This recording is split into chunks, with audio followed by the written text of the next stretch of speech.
By now, most people have heard of AI prompting, and some people have even heard of training AI with context. But not everybody knows how to combine them properly.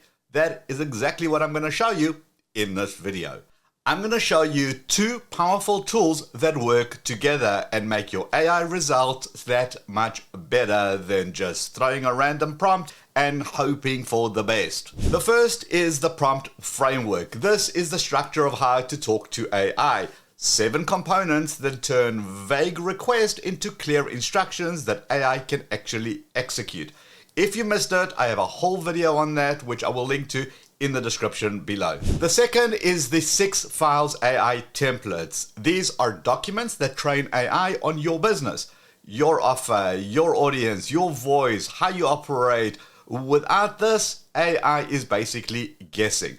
With them, AI gets to know you. And again, if you missed that video, I'll have a link to it below. It also has the free template for these 6 files, so you just have to basically fill those in. And now that you have the prompt framework and you got the 6 file templates, we're going to combine them to become a complete system. So let me show you how you do that. I'm going to use Claude for this, but the same applies if you use ChatGPT or Gemini or any others. So let's start by putting in the prompt.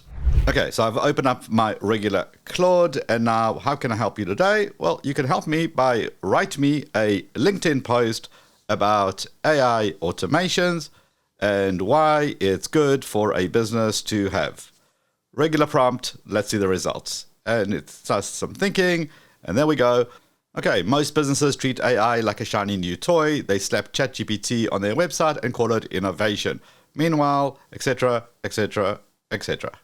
And look, it works. You get something back, and it does have some information from my previous chat, so it's not so bad.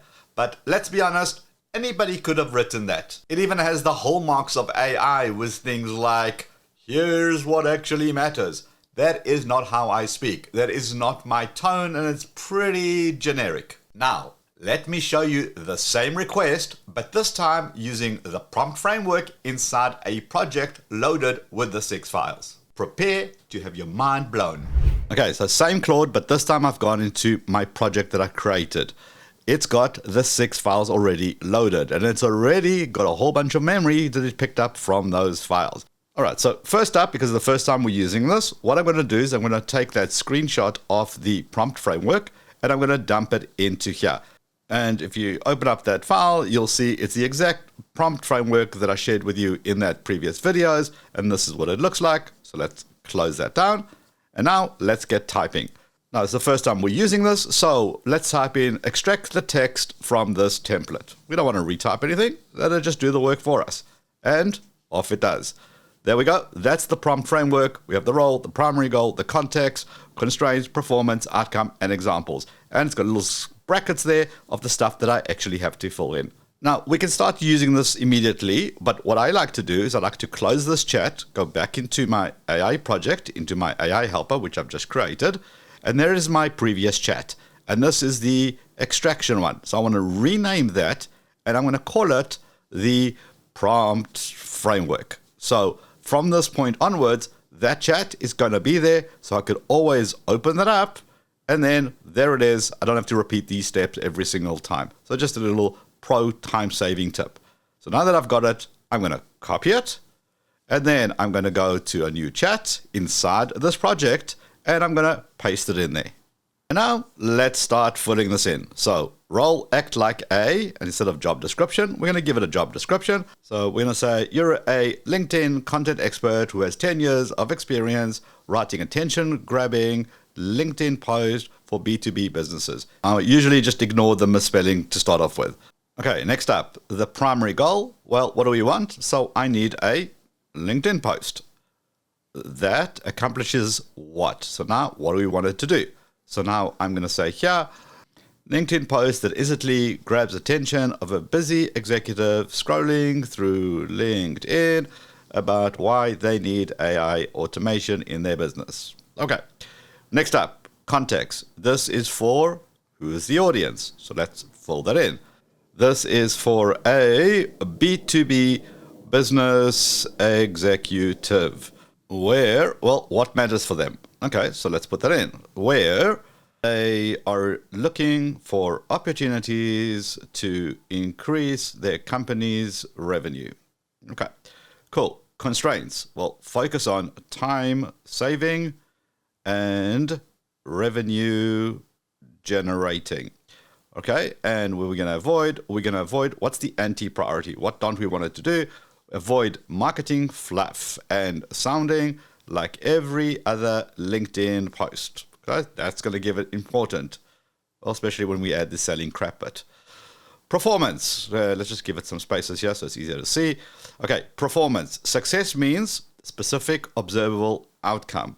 So success means the post is seen and gets reactions and comments about how AI automation is great for their business. Not what does failure look like. So let's give it that. Not a generic post that anybody could have written about anything. The reader should, what should they be able to do afterwards? Okay, let's delete that. The reader should be able to understand the value of AI automation in their business without requiring additional content. Excellent. Okay, so now we've given all the instructions. Let's look at the outcome. What do you expect? What am I looking for? So I want 2 opening hooks for the LinkedIn post that grabs attention, but still sounds like me. Then the LinkedIn post itself with a link to book an appointment with me to discuss if AI automation is right for their business. Okay, and examples. Examples are important. What has worked in the past? Well, I'm going to say here is a LinkedIn post that has worked in the past. And let's just grab one. I'm going to screenshot of that and I'm going to dump it in here. All right, now that we have it, now I kind of go back and deal with some spelling stuff, maybe some grammar, just to make it a little bit easier. You don't have to do it. It's smart enough to understand it, even if you don't do any of the stuff. I kind of like to do that. Okay, now we're ready to roll. Let's see what we're going to get. Okay, look at your successful post. There are 2 opening hooks to grab your attention while staying true to your direct voice. And here's hook option 1 and hook option 2. And here is the LinkedIn post. So most content never gets seen because it sits on hard drive gathering dust. That's a cool little opening there. All right, so we read through this. Now everything is content. Okay, this is the play for 2026. If you want the same systems, book a call with me here. Nice. Great, but let's talk to it. Rewrite leaning more into the pain point of the business as per the files that you have access to. See, we're talking to it because it's got context. Now it understands more. Look at that. Looking at your customer's avatar pain points, here are 2 hooks that hit harder, and it gives me 2 additional opening hooks that I can choose from. So now it's going back and forth, and now it's becoming more and more aligned with my documentation. All right, let's add one objection and overcome that objection.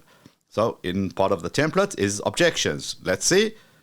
So it's got the avatar objections. Now let's go find that in the post. So you're answering the same questions, etc. The bottleneck isn't time. I've built an AI agent. Now everything. Okay, there we go. But I don't have time to learn another system. That is indeed one of the objections inside my files. So here is the before and after. Before is obviously the first version of this without the context, without being in the project, without using the prompt framework. The after is, well, the after. Now pause the video here if you want to read them and you can see the difference between the two. But as far as I'm concerned, the after is way better. Right, different results, same AI, same request. But now it actually has me in it and it knows about my audience and how to talk to them.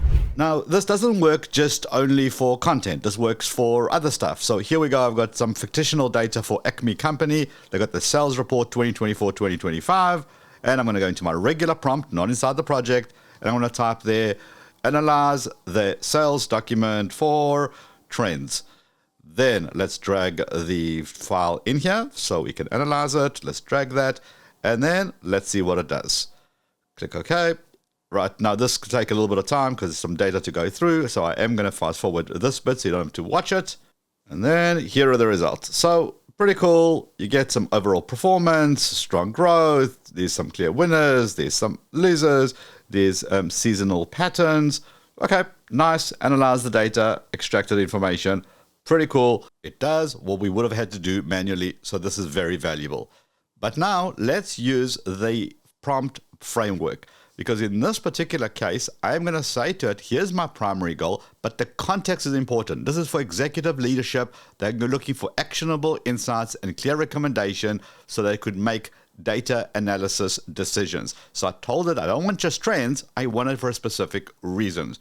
So now let's grab the exact same file. This is still the Acme sales spreadsheet, and let's run that.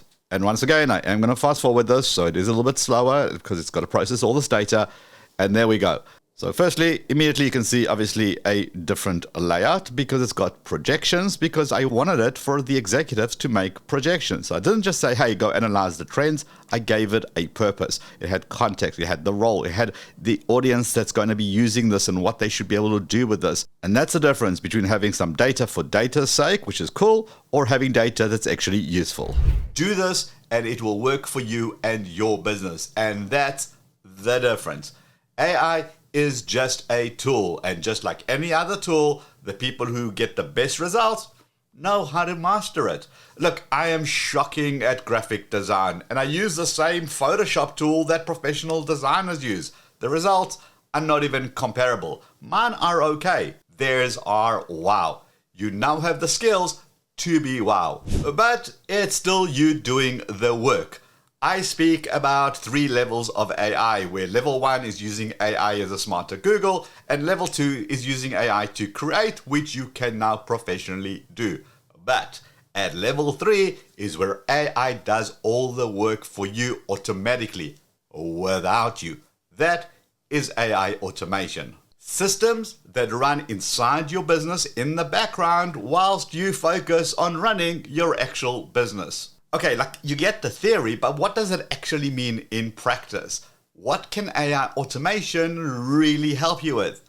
That is what I'm going to show you in the next video. I'm going to show you things like content engines that automatically create content for you. I'm going to show you outbound machines that send automatic emails. I'm even going to show you voice agents that are able to call potential customers because they filled in a contact me form on your website and book the appointments, all whilst you sleep. Literally, you do nothing. So if that's what you want to see, hit that subscribe button so you'll get notified when it comes out. Give the video a quick thumbs up. And in the meantime, check out this video or this video, and I'll see you over there. Let's go.